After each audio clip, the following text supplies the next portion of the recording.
So we got to ask ourselves the question, can Izzy come back after losing 2 fights in a row for the first time in his MMA career? With all the factors looming over this one, I think we can take a little bit of a deeper dive, and I'll definitely share my thoughts and hope you guys share yours in the comment section below.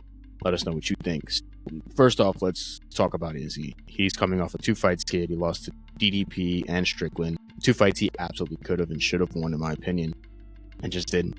Things happen. And for Imavov, it's the opposite. He's bringing in the momentum of multiple wins in a row, of having some pretty stellar performances, but there's also the statistics that kind of go on his side. Like, he's much younger than Izzy, and we'll talk more about that in a moment as well. But we also got to talk about this fight card, because there are some bangers in the prelims featuring Jasmine Justavicius versus Mayra Bueno Silva, who I think, with that cut, as bad as it was, I think she should have still kept fighting. For those of you who didn't watch the fight, go look up Myra's last competition. Amazing fight, in my opinion, one that she looked phenomenal in. She got split right here. Ultimately, the doctor stopped the fight, sadly. But I do think she could have finished that fight. Terrence McKinney's coming back. He's in the fray.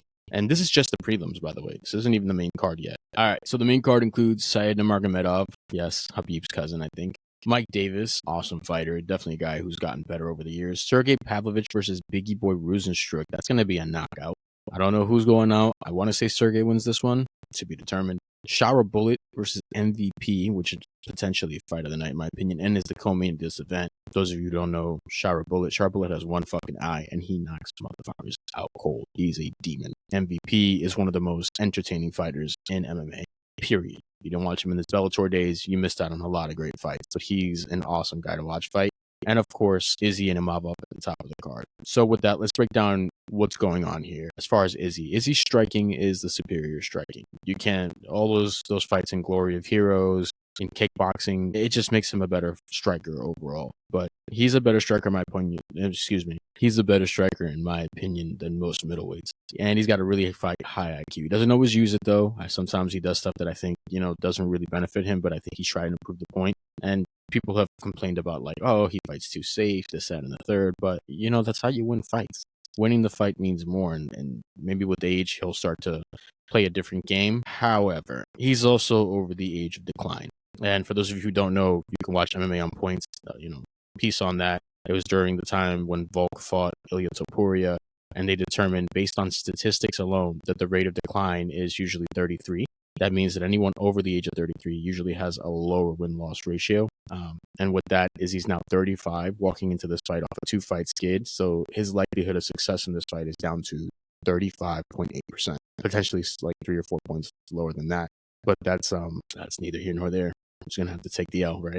Imavov, on the other hand, is really fast, super young, great timing. He's got decent grappling. I mean, he's good with submissions, but his grappling, with Brendan Allen is not the strongest grappler. He was still able to get him down. However, he's also able to get back to his feet and stuff takedowns after he sees it the first time. He throws his hips straight back. Great fight. If you didn't watch the Brendan Allen fight, you should definitely watch it back. Imavov's really good, looked very improved. But he's the younger and hungrier fighter. That's what really is the issue here, in my opinion. He's got everything on his side, and he's hungry.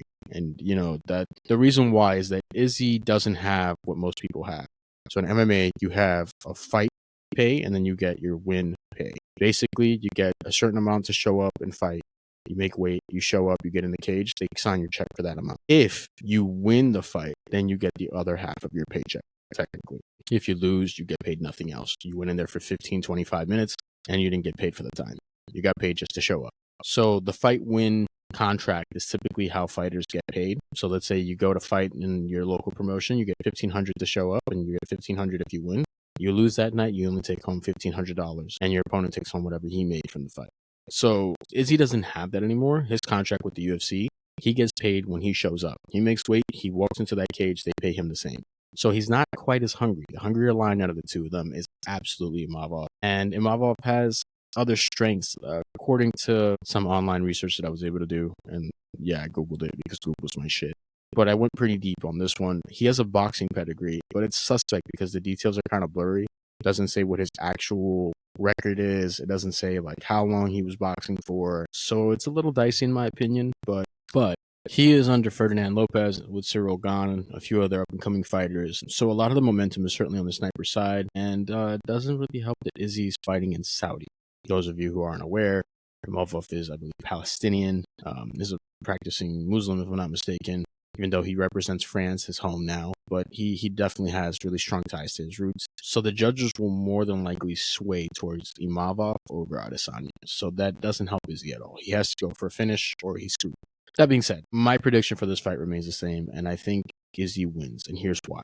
Izzy has had more championship fights because Imavov hasn't had a championship fight yet.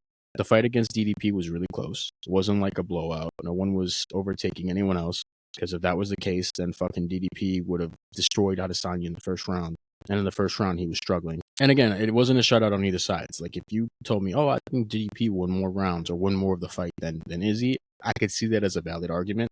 But if I rebuttal with, no, actually, I kind of think that because of striking and this position, Izzy wins it. And I think the fact that Izzy kind of popped up most of the time kind of nullifies the one or two takedowns up until the actual choke, which did happen. That's the one that's great. But Imavov also has another type of issue, and that's the pressure. He's never been in this type of situation. Yes, he's headlined events with fight nights, but he's never fought a former world champion. That's a lot of pressure. It's a really different thing for a young man. He's 29 years young. He's my age. He's got the same birth month and year. I'm 8 days older, I believe, or younger. However you see that shit.